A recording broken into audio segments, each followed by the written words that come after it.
Hey, welcome back to Linear Algebra. We're going to finish up our work in section 2.3 by taking a look at the left multiplication transformation. We've been talking about the matrix of a linear transformation once you choose ordered bases, beta and gamma, for the domain and codomain of the linear transformation. So our first theorem, theorem 2.4, is going to be a result about left multiplying by that matrix. It transforms coordinate vectors very nicely. Then I want to tell you what I mean by the left multiplication transformation of a matrix. It's a linear map from Fn to Fn. That's what the content of theorem 2.5 says, among other things. We'll add to it as we go. And then we're going to end by using theorem 2.5 really to give a super slick proof that the effect of matrix multiplication is associative. Something that's actually rather tedious to do by definition of matrix multiplication, although it's not impossible. Okay, so let's just go. Theorem 2.14, I've got the proof written out. You should stop the video a lot and think carefully, look things back up in your book, kind of explicate this and fill in the details that I go over fast so that this proof becomes meaningful to you. Yeah, so you want to be able to kind of think about the synopsis of the proof when we're done. What's the heart of it? So I've tried to write this out neatly and I'll try to narrate it as we go. So it's about a couple of vector spaces that are finite dimensional. Going to be using a lot of the usual notation. So they're vector spaces over F, they're finite dimensional. Beta is a basis for V, gamma is a basis for W, okay? Take a linear map between these two vector spaces called T, from V to W. V is the domain, W is the codomain. Then the theorem says if you take a V in this vector space, let me kind of walk you through this formula. You could take T of V, yeah? T of V is a vector in W, right? T of V is a vector in W. So as a vector in W, it has coordinates in the basis for W. And our notation for that coordinate vector is T of V with those brackets around it in the basis name. So this is the coordinates of T of V in the gamma basis over in W. Well, likewise, this is the coordinates of V, the domain vector V, in the beta basis. And if I take that coordinate vector and I left multiply it by the matrix of the transformation T in the basis beta gamma, the size is right. Maybe I should write these sizes in our, if V has dimension n and W has dimension m, the usual, then this will be an m by n matrix. The coordinates of V would be an n by 1 column vector, right? An n by 1 matrix. And the coordinates of T of V would be m by 1. Dimensionally, this thing balances. And that's exactly what the theorem is saying. It's saying if you take the coordinates of the vector V in the domain basis, left multiply that by this matrix of the transformation, you get the coordinates of T of V in the codomain basis. So it's really super cool. It's like you get a matrix that acts just like your function T. We'll say a lot more about that. Okay, so you got that written down. I'm going to scroll. So setting up some of the usual notation. Beta, domain, vectors, they're called V's. Basis, there's n of them. Dimension of V is n. Gamma, the basis for the codomain, there's m of them. Codomain is called W, so the basis vectors are little w's. Usual notation. Let's denote this matrix that we're talking about, the matrix of the transformation T, by AIJs. So that's a loaded statement that comes with a lot. What does that mean? That means that for a fixed J, those AIJs are precisely the coefficients of the WIs when you write T of Vj in the gamma basis. So that's true for every J between 1 and n. Those scalars, AIJ, they're in the field F. Yeah, so that's just when I write something like let this matrix be that, this is what the information I'm conveying is, right? That's what those AIJs are. The jth column of this matrix is the image of the jth basis vector of the domain in the codomain basis. It's the coordinates of it. Okay, so given a V in our vector space, right, because we're trying to prove this formula up here for all V. Oops, sorry about that. We're trying to prove this formula for all V. So the next step in my proof is to say, well, give me an arbitrary V and give me some notation for its coordinates. So I'm just calling those scalars. I didn't quantify them. Shame on me. These CJs, they come from F. J goes from 1 to n. It's the coordinates of V in the beta basis. Okay. So what does that mean? That means that V is this linear combination of those VJs, the elements of beta by definition. Now we're going to use the linearity of T, right? I want to take T of V, so I just plug V in the form of that sum, and then I push T through the sum. But we wrote above that T of Vj is equal to Aij times Wj summed over the i's.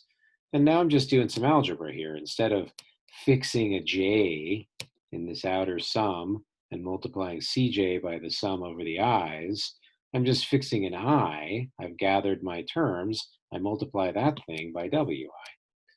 All right, so you can stop the video and check the algebra. But what does that tell me? That tells me that when I go to write T of Vj as a linear combination of the Wi's, I can see what my coefficients are. Those coefficients make the coordinates of T of Vj in the gamma basis. Yeah, they are the coefficients of the gamma vectors. So that's what I'm writing down right here, that the coordinates, the notation means everything here, the coordinates of T of V in the gamma basis is that a column vector whose entries are the things I underlined in red above.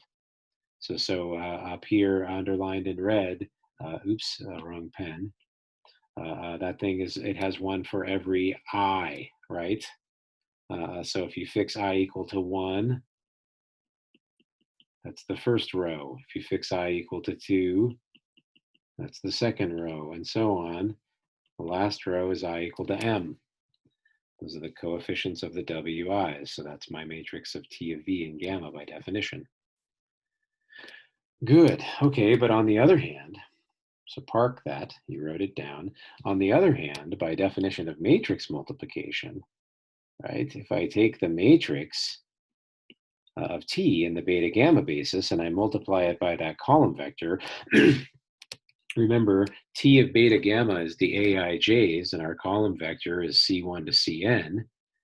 And so how would I do this? Let's just think about one row at a time. Like, let's think about what do you do when you take I equal to 1, the first row of this matrix. Okay, well, you're taking the first row of this matrix and multiplying it entry by this column, right? So the first row of this matrix, you're going to get something like A1 1 times C1, A12 times C2, A13 times C3, and so on. You're going to get exactly that thing. The 1 is going to be the same, and the column, the column index matches the index as you march down the column. So that's what you'd get over here when I is equal to 1. This is when you get when I is equal to 2, and so on. And the last one, when you get down to the mth row, you're going to get that thing. And I'm not going to scroll. You can rewind the video if you like. I've got those two things written down here. The first thing that we do, or the second thing we just derived is this column vector. It's the product of the matrices. Above, we derived that the coordinates of T, V, J, and gamma was that thing. And you can see, oops, sorry about that. That was extremely bad timing. You can see entry by entry that these things are the same. A1j times Cj is certainly equal to Cj times A1j. And so that's true for every j, so it's true for the sum. Likewise. So that's what justifies this inequality or that equality, and that's what shows the theorem. All right, so that was kind of a notationally intensive, nothing fancy. Check out the proof in your book. The proof in your book is much more elegant. I even think it's better. The book proof of this theorem is nicer than the one I just gave. There's nothing elegant about mine, but it kind of gave me a chance to run through at high speed, video speed, the definitions of all of these things, right? Because it's super important when you're working with them, especially in a proof, that you know exactly what these things are, these column vectors, these matrices. If you can't describe their entries, then you can't work with them. Let's do a quick example. We don't do a ton of examples in here. This is kind of a fun one. If I take V to be the polynomials of degree less than or equal to 3, W polynomials of degree less than or equal to 2, and then I'm going to take my linear operator to be differentiation. All right, so T of a polynomial is the polynomial's derivative using calculus notation. Let's take the standard ordered bases for polynomials. So polynomials of degree 3 has that basis beta ordered as shown, gamma ordered basis for P2, order as shown. We've computed before the matrix of the differentiation operator in those bases. We can recapitulate it really quick. If you take the derivative of the first basis vector, you get 0. Its coordinates are 0, 0, 0. Always saying the coordinates in the target basis, of course. The derivative of x is 1, so its coordinates are 1, 0, 0. Derivative of x squared is 2x, so that's its coordinates are 0, 2 x's, 0 x squareds, and so on. So there's your matrix in this ordered basis. So you could make some computation. I'm not going to go through the details of the matrix computation. Check it out. Stop the video and verify it. But it's true that if I take this column vector in R4, all ones, and I left multiply it by that matrix, I get this column vector in R3. Right? The dimensions at least make sense. If you take a 3-row, 4-column matrix and you multiply it by a 4-by-1 column vector, then you get a 3-by-1 column vector. And you can check my math. And what does that mean? The theorem we just proved says that, well, if I interpret this vector as the coordinates of a polynomial in P3, what polynomial would it be? Can you imagine it? I'm going to show it to you here in a second, but it's 1 plus 1x plus 1x squared plus x cubed. Yeah? And what am I doing? If I'm multiplying by this matrix, I'm getting the coordinates of the derivative of that polynomial. So that if we interpret that thing, multiplying this matrix by the coordinates in the domain gives the coordinates in the codomain, the coordinates of the derivative. So this matrix calculation is basically capturing the fact that the derivative of the polynomial 1 plus x squared plus x cubed is the polynomial 1 plus 2x plus 3x squared. 1 plus 2x plus 3x squared. Neat. All right. Let's check out Theorem 2.15. I'll slow down a little bit here because I have to write the proof of this one out. This is just a part of it. Theorem 1.5 has a ton of parts. This is just one such part. I think it's the main statement of it and then part A. I'll let you check it out in your book. So what's it say? It says if you give me a matrix, so starting with a matrix, an m by n matrix, then I can define a function that I'm going to denote by L sub matrix name, L sub A. And it's a function from the vector space Fn to Fm. And how it works, L sub A of a vector x is A times x. Okay, and if it's not clear, let me quantify it here. That's for all vectors x in Fm. Okay, and the statement is that that function is linear. It's a linear map. And then moreover, if you take beta and gamma to be the standard basis, standard ordered bases for Fn and M, then the matrix of that linear map in beta and gamma is just the matrix A. Okay, let's see if we can't prove it. Got to prove a map is linear. So it should start, take two elements of domain vector space, take arbitrary scalar. Right? That's how a linear proof should always start. And then take alleged linear map, L sub A in this case, and apply it to Cx plus y in our notation.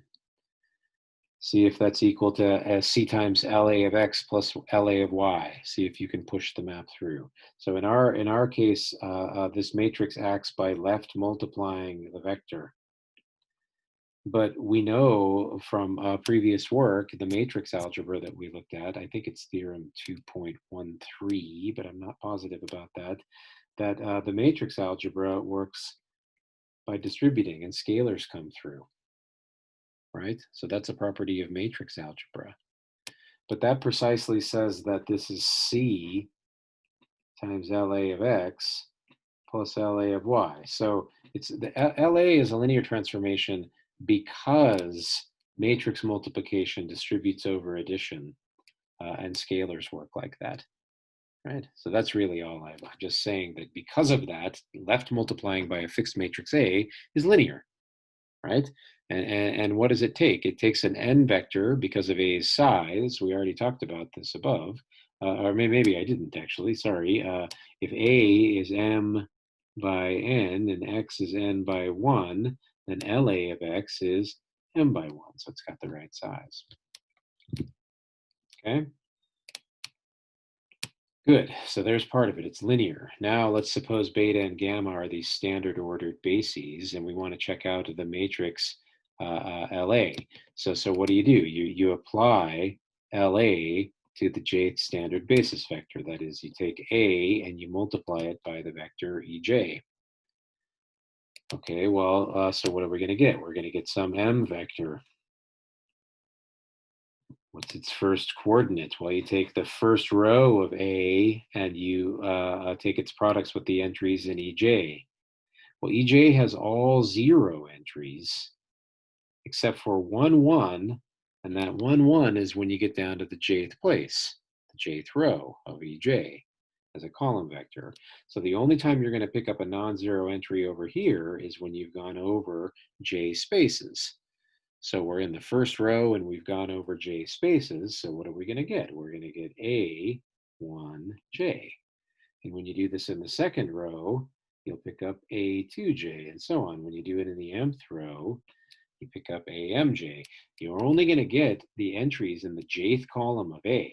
This is actually a little sort of something you might want to remember. When you left multiply a matrix you left multiply a basis vector, EJ, by a matrix, you pick out the jth column of A, right? But if that's the jth column of A, let's think about what this thing is. We just applied our linear map to the jth basis vector. Well, that's also the jth column of this matrix that we're after. So by the definition, this thing is the jth column of the matrix in the standard bases, right? Because when you take the image of the jth basis vector and write it as a linear combination of the standard basis vectors, well, that linear combination is that column vector. So that's by definition of this matrix. But by my comments, I just said that this is also the jth column of A. Sorry about that. In the comments we were just making, this thing's also the jth column of A. Well, if those two matrices are equal column by column, then they're equal, and that's all our theorem says. So the matrix of LA in the standard bases is just the matrix A back. Nice. So that's kind of nice to know. I mean, what we're talking about is like, given a matrix, it makes a linear operator, right? Given a matrix, it makes a linear operator. And so, and then every matrix makes this this linear operator L sub A. Cool. But a linear operator has a matrix with respect to basis. So once you're given this linear operator, so sorry, I'm kind of stumbling here. I should at least laser pointer write this. So given a matrix, it makes a linear operator. But every linear operator has a matrix once you choose some bases. And what the theorem we just proved at the end was that if you choose these things to be the standard bases, the matrix that you get is just your original matrix back. Sorry, that's what I was trying to spit out there. Okay, going to talk super fast here too. I hope you stop and take breaths of air. The rest of that theorem 2.15 was a bunch of properties of this linear operator. So I'm not going to quantify this stuff carefully, but M and A and B are a couple of M by N matrices. So first of all, that your operators LA and LB would be the same if and only if the matrices are the same. Okay, so if you left multiply by A and you left multiply by B and you get the same function, A and B were the same function, A matrix and vice versa. That this, association that sends A to its linear operator, it sends sums to sums. It's kind of nice. We've already proved this in some sense in earlier lectures in this course, but if you start with a linear map, it is L sub C for some C. Yeah, so every linear map is the matrix of some linear, sorry, every linear map is left multiplication by some matrix. And namely, in the standard basis, that matrix is just the matrix of the linear map of T. That's just kind of rephrasing what we said in Theorem 2.14, the first one today. That given a linear map, that linear map acts just like left multiplication of its matrix in ordered bases. Nice. I'm not going to prove these. The proofs of some of these are written in the book. Maybe in the class discussion we'll prove some of them. But right now, I'm just kind of saying them out loud. If you take a matrix D that makes sense to multiply by A, it's got the right size. So it's got n rows and p columns. Then this linear map preserves composition. So the linear map associated to the product of the matrices is the composition of the linear maps. Remember, we don't write that little circle, but we mean it when we write functions next to each other. And then finally, if m and n are equal, if m and n are both the same number, then you can take the matrix to be the identity matrix, the square identity matrix with ones down the main diagonal. Its linear transformation is the identity transformation. That's not a surprise. A linear map that's induced by the identity matrix is the identity map. That's what that last one says. Okay, so we're going to end this video. It's getting kind of long here. I'm going to use a couple of these. The fact that this thing is one-to-one, that LA is LB if and only if A equals B, together with this one, to give you a proof of matrix multiplication being associative. Okay? So what do I mean by that? If you take three matrices, A, B, and C, I'm being a little bit lazy here. So their sizes are such that these products make sense. Right, so I can multiply B and C together and then left multiply that by A. I can multiply A and B together and right multiply that by C. I don't take them out of order. But conceivably, these two matrices, do BC then by A or do AB then by C, they might not be the same. But they are the same, and the way to prove that is by using this linear map idea. So what am I going to do? I'm going to just look at the linear map associated to ABC. And by one of the properties above, the circled one that's still visible, that linear map is the composition of those two linear maps. And I'm just using that again. And now this might just look like I'm cheating, but we know that function composition is associative. Function composition is associative. So that's what justifies me moving those parentheses, because I'm not doing it for matrices, I'm doing it for functions. And we've already proved function composition is associative. Yeah, and then I just pack it back together. That's another usage of the circle up there, one more. And then finally, if the very first one, it's off the screen now, but if L sub something equals L sub something else, those things have to be the same. All right, so there's a little bonus for you. That was Theorem 2.16. It's the associativity of matrix multiplication. See if you can prove it with the definition of matrix product. So proof by definition. It's fun. Okay, thanks for listening.